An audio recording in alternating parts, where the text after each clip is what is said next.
Assalamualaikum warahmatullahi wabarakatuh. Selamat pagi anak-anak. Berjumpa kembali dengan saya Ibu Alif Nurhayati dalam pembelajaran PAI. Bagaimana kabar kalian hari ini? Semoga kita semua diberikan kesehatan oleh Allah Subhanahu wa taala. Ada yang tahu hari ini kita akan membahas materi tentang apa? Hari ini kita akan membahas tentang kurban. Ada yang tahu apa itu kurban? Untuk lebih jelasnya, simak materi berikut ini. Dalam istilah ilmu fikih, hewan kurban biasa disebut al-udhiyah yang bentuk jamaknya al-adahi. Sedangkan secara bahasa, kurban berasal dari kata qoroba yang berarti dekat. Secara syariat, kurban artinya ibadah dalam bentuk melaksanakan penyembelihan hewan tertentu atas dasar perintah Allah Subhanahu wa taala dan petunjuk Rasulullah SAW dengan harapan dapat mendekatkan diri kepada Allah Subhanahu wa taala.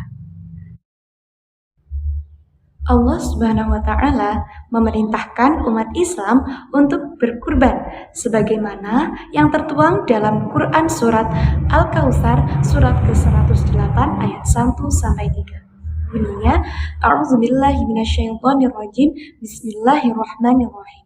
Inna a'tainakal kautsar fasholli lirabbika wanhar inna syani'aka huwal abtar. Shadaqallahul azim. Yang artinya, sungguh kami telah memberimu Muhammad nikmat yang banyak, maka laksanakanlah sholat karena Tuhanmu, dan berkurbanlah sebagai ibadah dan mendekatkan diri kepada Allah Subhanahu wa taala. Sungguh orang-orang yang membencimu, dialah yang terputus dari rahmat Allah Subhanahu wa taala. Quran surat Al-Kautsar surat ke-108 ayat 1 sampai 3. Lalu, bagaimana hukum ibadah kurban? Ibadah kurban hukumnya adalah sunnah muakkad atau sunnah yang dikuatkan. Nabi Muhammad SAW tidak pernah meninggalkan ibadah kurban sejak disyariatkannya sampai beliau wafat. Ketentuan kurban sebagai sunnah muakkad dikukuhkan oleh Imam Malik dan oleh Imam Asy-Syafi'i. Sedangkan Imam Abu Hanifah berpendapat bahwa ibadah kurban bagi penduduk yang mampu dan tidak dalam keadaan safar atau bepergian hukumnya adalah wajib. Jenis binatang yang diperbolehkan untuk dijadikan kurban adalah unta, sapi, kerbau, kambing atau biri-biri. Adapun ketentuan hewan-hewan tersebut adalah yang pertama, untuk unta ini harus sudah berumur 5 tahun. Apabila untanya belum berumur 5 tahun, maka belum boleh dikurbankan. Untuk yang kedua adalah sapi atau kerbau yang sudah berumur 2 tahun.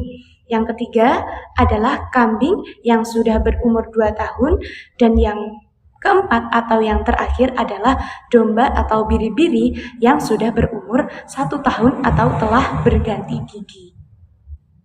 Menurut para ulama, tidak sah kecuali dengan jenis-jenis hewan tersebut di atas.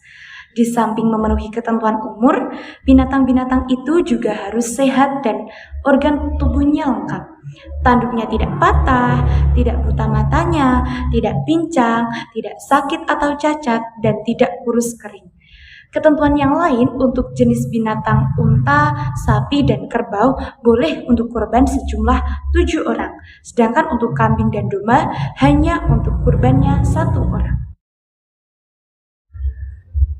Untuk waktu penyembelihan kurban adalah setelah sholat Idul Adha, yaitu tanggal 10 bulan Dzulhijjah, dan 3 hari tasyrik, yaitu tanggal 11, 12, dan 13 bulan Dzulhijjah. Penyembelihan boleh dilakukan pada siang hari atau sore hari pada hari-hari tersebut. Yang penting sebelum matahari terbenam pada tanggal 13 bulan Dzulhijjah. Tidak ada perbedaan waktu, siang ataupun malam.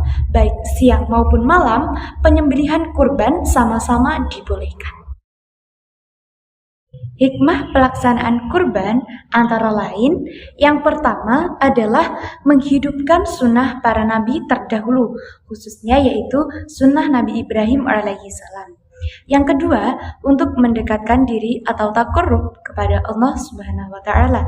Dan yang ketiga adalah menghidupkan makna takbir di hari raya Idul Adha dari tanggal 10 hingga tanggal 13 Zulhijjah.